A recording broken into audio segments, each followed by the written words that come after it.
sucks. Everybody got enough personal space? Move the tables back. It's amazing. I don't even know where to start. You know what I mean? It's a weird time. Everything seems different.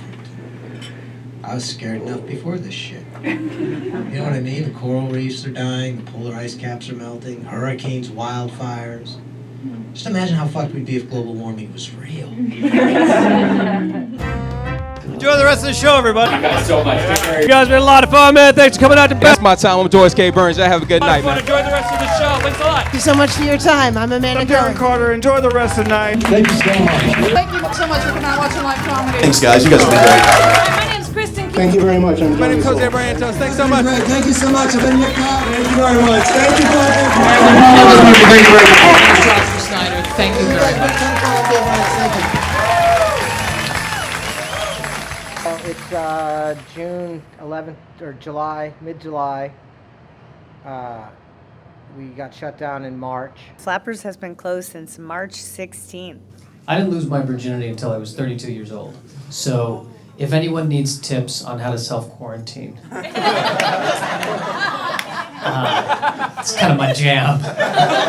The last live show that I did at a club was at Flappers. I was at Flappers the very last show they went live. I remember I was there, Lisa Alvarado, Bill Dwyer. We had a great time, great show. But everybody in that building that day knew that this was probably the last live show we'd be doing for a long time. At the beginning, when you started hearing the rumblings that there was going to be a shutdown, I was already aware of it. I had been to China 6 times in the last year and a half and spent over a month there each time. And already I had been following this and I thought, okay, this is trouble. This is probably, I didn't expect, this big of a shutdown. But I was supposed to be performing at Flappers that weekend. I was performing at Flappers up until the exact shutdown. I think it was supposed to be the Sunday the 15th, and that one got canceled. And so when on my radio show in December of 2019, I was going, guys, if you go out, wash your hands, avoid crowds, it's coming. And we all laughed. And we all thought, this isn't going to affect America. We'll be fine. I believe I had one show left that I did right before shutdown. And then 5-6 days later, we're locked down and told not to leave our houses. And you just kind of knew it was coming, right? Like, it was just, the mood at that show was just, you know what I mean? Like, should I even be shaking anybody's hands right now? Here we are now, this far into it, and I still haven't left this room.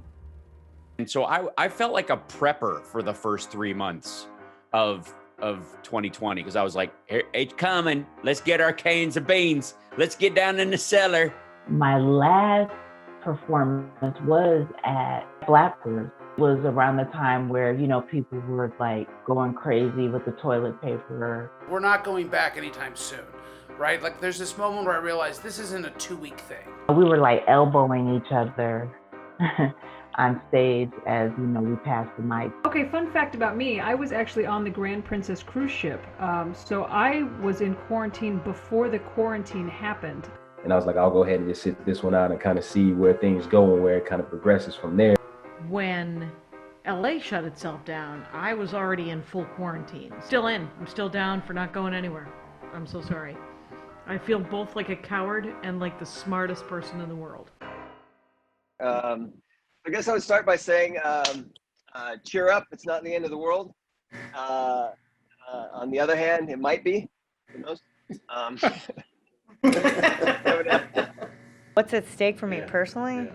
Everything, actually, David. We're in our 10th year. The city wanted us to develop it. So we got a great loan, but we had to lobby city council to get the loan. And I have a house in Burbank since '93. And I said, dumb. I said, oh, well, why don't you use my house as collateral? And they were like, oh yeah, baby. Actually, the city of Burbank gave us an economic development loan. So that loan is 10 years. So my house has a tax lien against it, and it's collateral for this loan.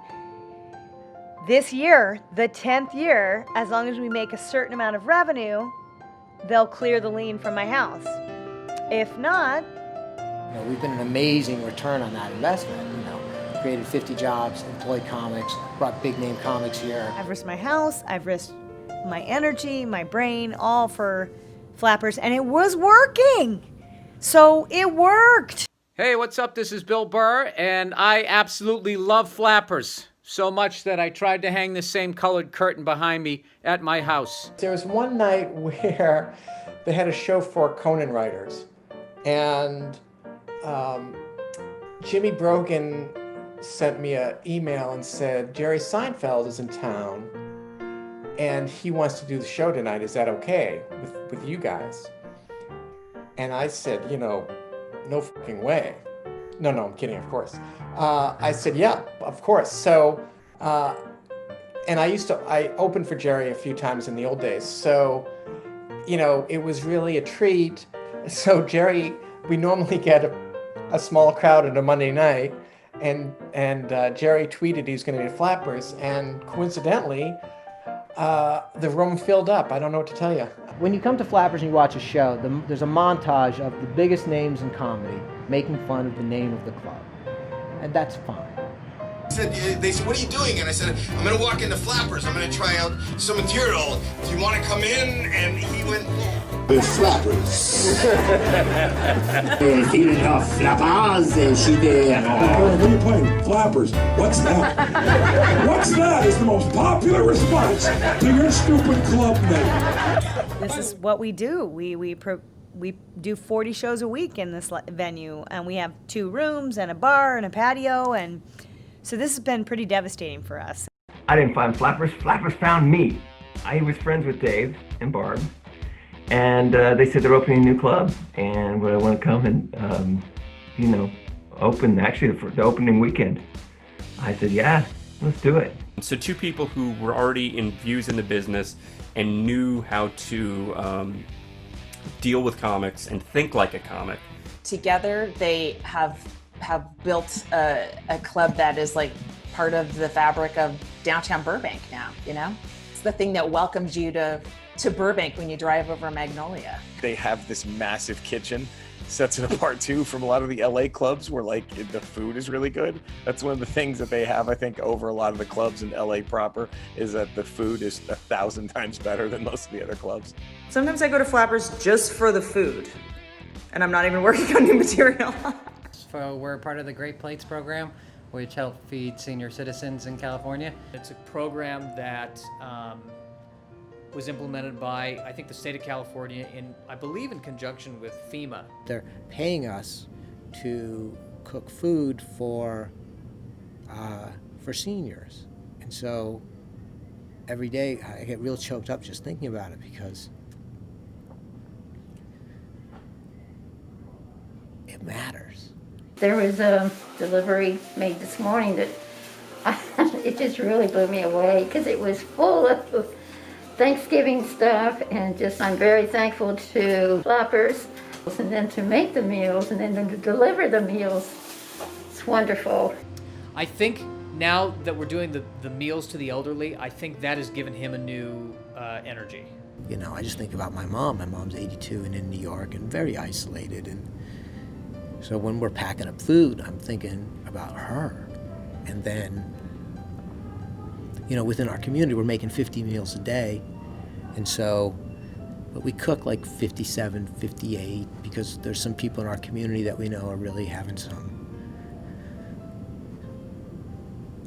challenges. And so we send them some extra food, because we're out there anyway. You know what I mean? We're cooking 50. What's the difference between 52? The government response to this, there will be an endless debate as to the winners, the losers, the heroes, the villains. I think it should be noted that this program was one example where the government came through so far. What happens if Flappers has to close? Oh, God. Man, I never even thought about that. Whew. I don't even want to think about that. It would be, yeah, it would be really sad. No more flappers for flippers? I mean, it would be tragic, man. If they were to go under, that would be a terrible loss. I don't want to think about them closing. That'll be a big part of my life that keeps me happy and going. Gone. That would hit me really hard, man. I've had a lot of great times there, and they've been good to a lot of comics. Man, I really hope it doesn't happen because it's such a community of that comedy club is a community of joy. It brings in great people, brings in great audience members. Oh man, now you really see when you said depressing, I didn't even think you were gonna go that far, bro. You're pulling heartstrings at this point in time, brother. Man, if it were, I don't even want to think about that. I've been in LA doing comedy for 25 years, and I've never had a home club that I really felt was like a home club where I just walk in and everybody knows your name and you know you're part of the place. It has been very hard on both of them. I think they also both feel a tremendous amount of responsibility for the staff, that not only are they, having to take care of their own lives, but they have to take care and provide for the 51 people who worked here. I'm used to fighting, right? I mean, the business was a fight for 10 years. It was only in this year. Dave and I didn't even pay ourselves for 8 years. It was literally been the last 2 years. And believe me, the first year we paid ourselves, it was like, ee! And then this 2019, we started to do well. We finally figured out how to control our expenses and everything, and we were starting to get paid. And then it's like, oh no. Now you're not nothing. God, it's so, because they've been such a fixture from the beginning and then through COVID, and the indomitable spirit of Dave and Barbara, I honestly haven't really thought about what if they're actually gone. And that might be in part because I don't think they'd be gone. Because we're not going to let the laughs die. That's one thing the virus is not going to kill, the laughter. All right. Let's start record. Yes. Start is me just going to start. Yeah. I'm starting. This is it. We're doing it. Yep. Comedy. All right. There's no weird more recording.